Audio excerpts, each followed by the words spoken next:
আসসালামু আলাইকুম। পরিসংখ্যানগতভাবে এখন পর্যন্ত বাংলাদেশের সেরা টি-20 ওপেনারটা হচ্ছেন লিটন কুমার দাস। কিন্তু লিটন কুমার দাস এই মুহূর্তে ফর্মে নাই। কেন তিনি ফর্মে নাই তার পেছনে সবচাইতে বড় কারণটা হচ্ছে প্রতিপক্ষ দল তাকে খুব সহজেই ট্র্যাপ করতে পারছে। এর পেছনে অন্যতম বড় কারণের জায়গাটা হচ্ছে তার ভি জোন বা স্ট্রেট শট খেলতে না পারার অদক্ষতার জায়গাটা, অর্থাৎ শটের ভ্যারিয়েশনের জায়গাটা লিটন কুমার দাসের বর্তমানে খুবই কম, যেটা প্রতিপক্ষ খুব সহজে রিড করে ফেলছে। দেখেন, চলতি বছর লিটন কুমার দাস 3টা টি-20 ম্যাচ যেটা শ্রীলঙ্কার সঙ্গে খেললেন সেখানে 43 রান সংগ্রহ করেছেন, যার মধ্যে 40টা রানে লিটন নিয়েছেন স্কোয়ার অফ দ্য উইকেট। সামনাসামনি বলতে মাত্র 3টা রান লিটন কুমার দাস নিয়েছেন, তার মানে 40 run square of the wicket, মাত্র 3 রান উইকেটের সামনে থেকে নিয়েছেন। তার মানে হচ্ছে অপোনেন্ট টিমের কাছে ব্যাপারটা পুরোপুরি ক্লিয়ার, স্ট্র্যাটেজি পুরোপুরি ক্লিয়ার যে তাকে আপনি কোথায় বা কিভাবে ট্র্যাপ করবেন। ওয়ার্ল্ড কাপের সময় একটা পরিসংখ্যান দেখানো হচ্ছিল যে ওয়ানডে ক্রিকেটে লিটনের ক্যারিয়ারের 85% রানই হচ্ছে স্কোয়ার অফ দ্য উইকেট, মাত্র 15% রান উইকেটের সামনে দিয়ে।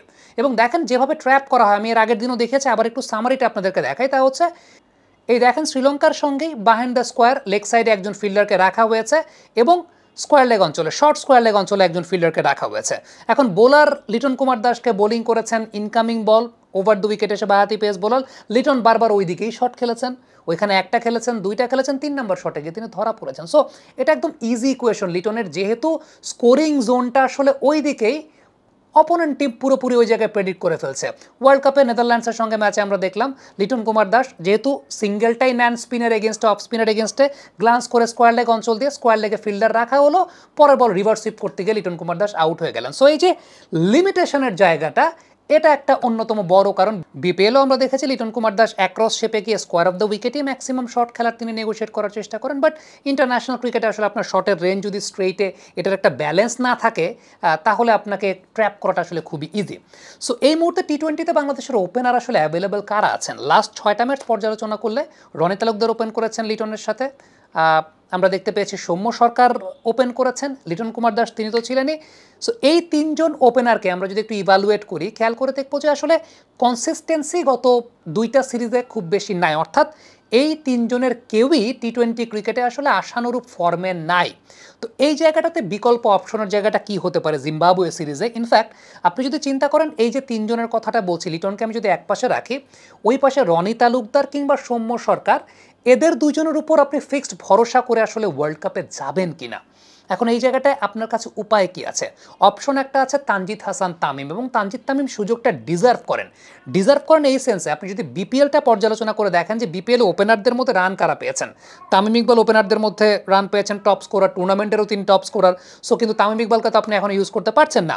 সো এর নিচে যদি আপনি চিন্তা করেন, সেটা তানজিদ তামিমই আছেন as an opener, Enamul Haque Bijoy আছেন। এখন Enamul Haque Bijoy, he got his fair chances, তিনি তার চান্স পেয়েছেন, এবং তিনি যে এই জিম্বাবুয়ের প্রিপারেশনাল ক্যাম্পে থাকবেন না সেটা একদম অনুমিতই ছিল।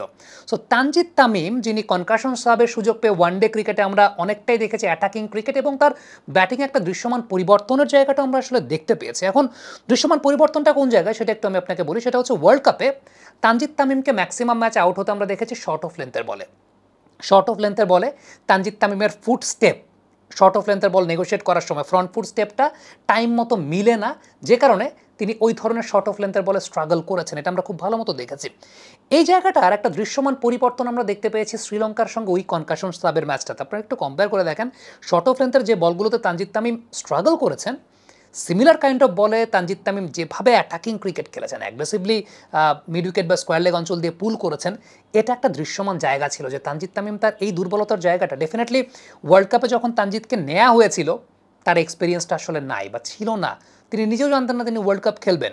সো আমার কাছে মনে হয়েছে যে কনসিকুয়েন্সে তানজিদ তামিমকে নেওয়া হয়েছিল, এটা তানজিদ তামিমের জন্য একটা ইনজাস্টিস। আবার এরপর তানজিদ তামিমকে ড্রপও করে দেওয়া হয়েছে নিউজিল্যান্ড সিরিজে, একদম 15 জনের দলও তিনি ছিলেন না। সো তার সঙ্গে একটা ইনজাস্টিস তো ডেফিনেটলি করা হয়েছে, কারণ যে প্ল্যান করে আপনি তাকে ওয়ার্ল্ড কাপে নিয়েছেন, সেই প্ল্যানটা ভবিষ্যতের, সেই প্ল্যানটা ওয়ার্ল্ড কাপের পরে আপনার আরও এক্সিকিউট করার কথা, সেটাকে ঠিকঠাক মতো করা হয় না। সো আমি এই নির্বাচক প্যানেলকে একটা ধন্যবাদ দেব, তারা টি-20-র জন্য তানজিদ তামিমকে বিবেচনা করেছে, এবং আই রিয়েলি এক্সপেক্ট যে তানজিদ হাসান তামিমকে জিম্বাবুয়ের সঙ্গে অন্তত আপনি প্রথম দিকে সুযোগ না দেন, শেষের 3টা ম্যাচ অন্তত আপনি সুযোগ দেওয়াটা উচিত, সেটা আমার কাছে মনে হয়, কারণ তাকে দেখাটা দরকার আছে। অন্য ওপেনাররা কেউ আসলে আমাকে ওই রকম ভরসা দিতে পারছে না। So we need to see Tanzid Tamim তিনি টি-20তে কোন অ্যাপ্রোচে ব্যাটিং করেন। অ্যাপ্রোচ তো অ্যাটাকিং অ্যাপ্রোচে ব্যাটিং করবেন, কিন্তু টি-20র ওই কম সময়ের প্রেশারে দেখেন 50 ওভারে আপনার কাছে অগণিত সময় আছে, আপনি হয়তো বা 2টা-3টা ডট বল কনসিড করার পরে সময় নিয়ে আপনি মারতে পারছেন, কিন্তু টি-20 ক্রিকেটে 2টা-3টা বল ডট কনসিড করা মানে কিন্তু আপনি প্রেশারে পড়ে গেছেন।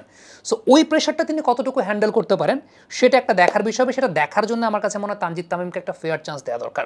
শর্ট বলের কথা বলছিলেন, শর্ট বলের দুর্বলতা তানজিদ তামিম যে কাটিয়ে উঠেছেন, এটা প্রিমিয়ার লিগের ম্যাচেও আমি আসলে সত্যিকার অর্থে দেখেছি বেশ কয়েকটা ওকেশনে যে হ্যাঁ, শর্ট বলের দুর্বলতা তানজিদ তামিম বেশ কাটিয়ে উঠেছেন, কিন্তু এটা ইন্টারন্যাশনাল টি-20র পার্সপেক্টিভে কতটুকু কার্যকরী হবে সেটার জন্য একটা টেস্ট কেস এই জিম্বাবুয়ে সিরিজটা আমার কাছে মনে হয় Tanzid Tamim deserves a chance. কেমন করবেন সেটা উই ডোন্ট নো, সেটা সিরিজে সুযোগ দিলে পরেই বোঝা যাবে, but he deserves a chance. So এটা আমার কাছে মনে হয় যে সবচেয়ে উল্লেখযোগ্য যে তানজিদ তামিমকে আমরা কতটুকু ফেয়ার চান্স দিচ্ছি। থ্যাংক ইউ ভেরি মাচ আমাদের সঙ্গে এতক্ষণ থাকার জন্য। কমেন্ট বক্সে আপনাদের মন্তব্য জানতে চাচ্ছি।